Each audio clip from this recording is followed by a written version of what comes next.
کی ان دعا ہے اللہ تبارک و تعالی ان کی زندگی کو، ان کی مستقبل کو، ان کی فیوچر کو اللہ تبارک و تعالی برائٹ فرما دے، اللہ قبول فرما لے، ان کی زندگی کے لمحات کو مولا اپنی بارگاہ مولا میں قبول فرمائے۔ یہ جو نکاح سنت کے طریقے پہ ہوا، نہ ڈی جے، نہ گاجا، نہ باجا، نہ کوئی تماشا، نہ کچھ، الحمدللہ ثم الحمدللہ، اللہ تعالی ہمیں اسی سنت کو عام کرنے کی توفیق عطا فرمائے۔ اور مزید آپ خوب ماشاءاللہ ماحول بنائے ہیں مادھو سنگھ کا، اس علاقے کا، کہ کس طریقے سے ہمیں نکاح کرنا چاہیے، کیا معاملہ ہے کیا نہیں ہے، الحمدللہ آپ کو پتا ہے۔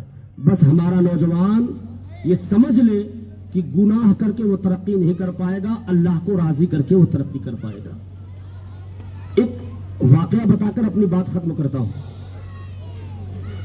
میں باہر گیا تھا اور مجھے باہر سے میں جب دلی آیا ایئرپورٹ پہ، تو دلی سے مجھ کو جانا تھا حیدرآباد کے لیے، تو میری فلائٹ 2 گھنٹہ بعد تھی۔ تو مجھے پتا چلا صاحب 4 گھنٹہ ڈیلے ہو گئی فلائٹ۔ میری بات نوجوانوں بہت دھیان سے سننا، آپ کے کام کی باتیں ہیں، آپ ہی کو بتانے کے لیے میں بات کہہ رہا ہوں، شاید اللہ تعالیٰ آپ کو عمل کی توفیق عطا فرمائے۔ اور میں اکثر یہ بات کہتا ہوں نوجوانوں کو، چاہے کسی یونیورسٹی یا کالج یا مدرسے یا جلسے میں جانا ہوتا ہے، کہ اپنی سوچ کو اپنے قابو میں مت رکھو، اپنی سوچ کو اڑان دو اور سوچو کہ ہمیں بہت بڑا آدمی بننا ہے، بہت بڑی ریس لگانی ہے، اور اللہ مجھے 10,000 دے رہا ہے منتھلی، تو اللہ کی بارگاہ میں دعا کرو 10 لاکھ مجھے دے، 1 لاکھ اپنے پریوار کے لیے، 1 لاکھ پڑوسی کے لیے، اور جو بچے مذہب اسلام پر خرچ کرو، بیوہ یتیم بے سہاروں کے لیے۔ پھر زندگی میں جب تم نفل نہ پڑھو گے، نماز 5 وقتہ پڑھو گے، تو کوئی 100 رکعت نفل پڑھ کر وہ ثواب نہیں کما سکتا جو تم غریب کو دوپٹہ پہنا کر ثواب حاصل کرو گے۔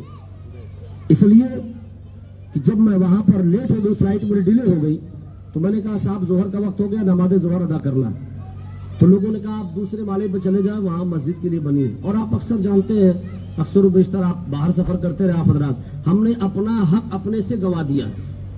پہلے یہی مسجد نماز پڑھنے کے لیے تھی ہمارے بنارس ایئرپورٹ پر، لیکن اب وہ کیبن ختم کر دی گئی۔ کہا صاحب ایسا ہے کہ کوئی پڑھتا اڑتا نہیں یہاں، اس لیے یہ کیبن ختم کر دو، وہاں پر انہوں نے اسٹال دے دیا ہے۔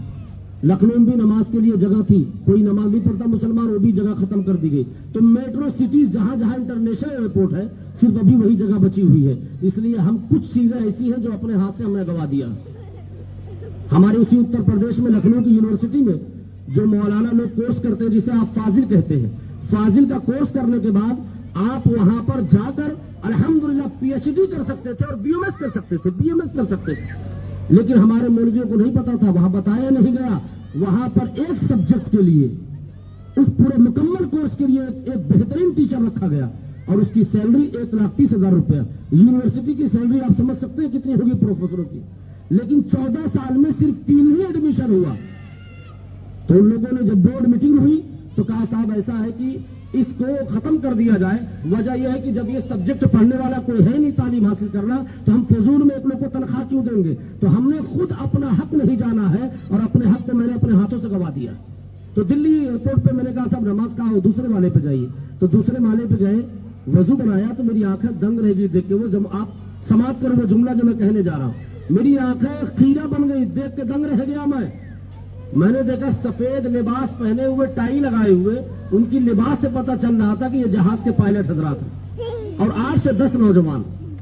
میں جب اندر گیا تو کہا صاحب یہ سلام پیش کیا میں نے، تو ان لوگوں نے کہا یہ بتائیے آپ اسی دلی کے ہیں یا باہر کے؟ میں نے کہا صاحب میں لکھنؤ سے آیا ہوں۔ کہا اس کا مطلب آپ بھی مسافر ہیں؟ ہم نے کہا ہاں۔ تو کہا ایسا مسافر کی امامت مسافر کر سکتا ہے، ہم لوگ بھی مسافر، آپ بھی مسافر، آپ نماز پڑھ دیں، ہم جماعت سے پڑھ لیں۔ نماز 2 رکعت پڑھایا، سلام کے بعد میں نے کہا مجھے 5 منٹ آپ کا وقت چاہیے صرف۔ سلام پھرنے کے بعد میں نے 5 منٹ وقت لیا۔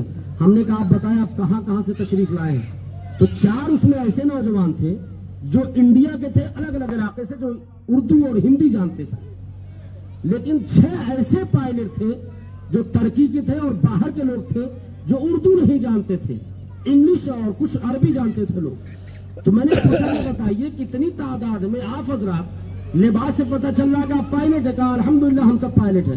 ہم نے کہا اتنے سارے پائلٹ ایک جگہ مسجد میں نماز پڑھنے کے لیے، یہ بات سمجھ میں نہیں آئی۔